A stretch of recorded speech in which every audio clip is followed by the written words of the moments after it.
रामचरितमानस की जय हो, श्री हरि की जय। एहि विधि मुनि बर भवन दिखाए, बचन सप्रेम राम मन भाए। कहे मुनि सुनहु भानुकुल नायक, आश्रम काहेउ समय सुखदायक। इस प्रकार मुनि श्रेष्ठ वाल्मीकि जी ने श्री रामचंद्र जी को घर दिखाए।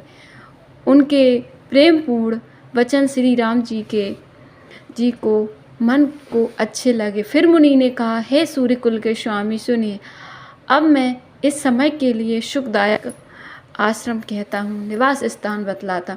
चित्रकूट गिरि करहु निवासु, तह तुम्हारे सब भांति सुपासु। शैल सुहावन कानन चारु, करके हरि मृग बेहग बिहारु। आप चित्रकूट पर्वत पर निवास कीजिए, वहाँ आपके लिए सब प्रकार की सुविधा है। सुहावना पर्वत है, सुंदर वन है, वह हाथी, सिंह, हिरण और पक्षियों का विहार स्थल है। नदी पुनीत पुराण बखानी, अत्रि प्रिया निज तपबल आनी। सुर शरी धार नाउ मंदाकिनी, जो सब पातक पोतक डाकिनी। वह पवित्र नदी है जिसकी प्राणों ने प्रशंसा की है और जिसको अत्रि ऋषि की पत्नी अनसुईया जी ने अपने तपोबल से लाई थी। वह गंगा जी की धारा है, उसका मंदाकिनी नाम है। वह सब पाप रूपी बालकों को खा डालने के लिए डाकनी रूप है। अत्रि आदि मुनि बर बहु बसही, करहि जो के जप तप तन कसही। चलहु सफल श्रम सब कर करहु, राम देहु गौरव गिरि बरहु।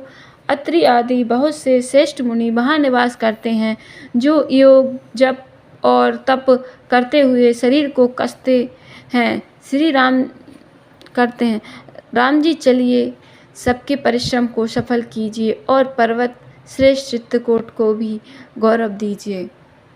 चित्रकूट महिमा अमित कही महामुनि गाय, आय नहाए सरित वर्षि समेत दो भाई लखन रामचंद्र। महामुनि वाल्मीकि जी ने चित्रकूट की अपरिमित महिमा बखान कर कही। तब सीता जी सहित दोनों भाइयों ने आकर श्रेष्ठ नदी मंदाकिनी में स्नान किया। रघुबर कहेउ लखन भल घाटू, करहु कथऊ अब ठहर ठाहर ठाटू।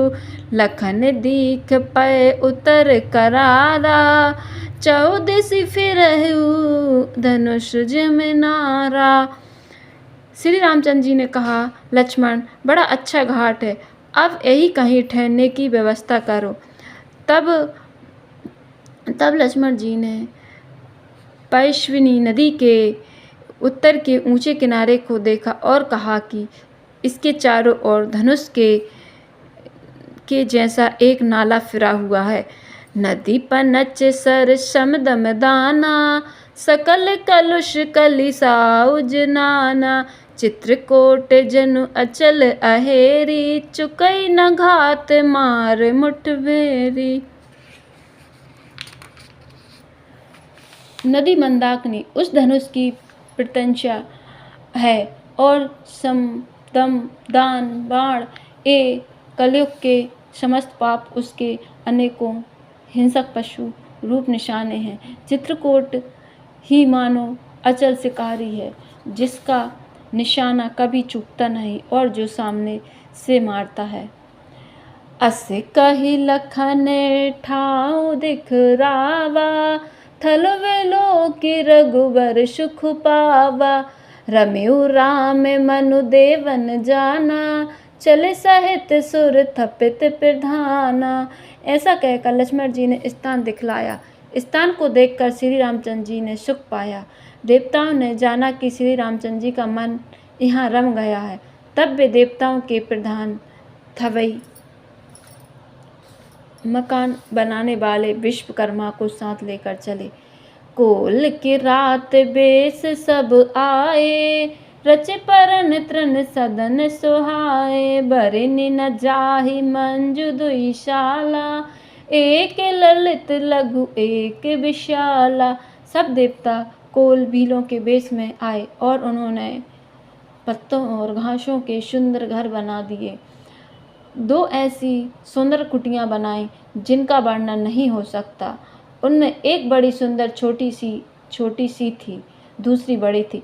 लखन जानकी सहित प्रभु, राजत रुचिर निकेत, शो मदनु मुनि वेश जनु, रति ऋतुराज समेत, लखन सिया रामचंद्र। लक्ष्मण जी और जानकी जी सहित प्रभु श्री रामचंद्र जी सुंदर घास पत्तों के घर में शोभायमान हैं। कामदेव मुनि का वेश धारण करके पत्नी रति और बसंत ऋतु के साथ सुशोभित हो रहे हैं। रामचरितमानस की जय हो। श्री हरि की जय हो।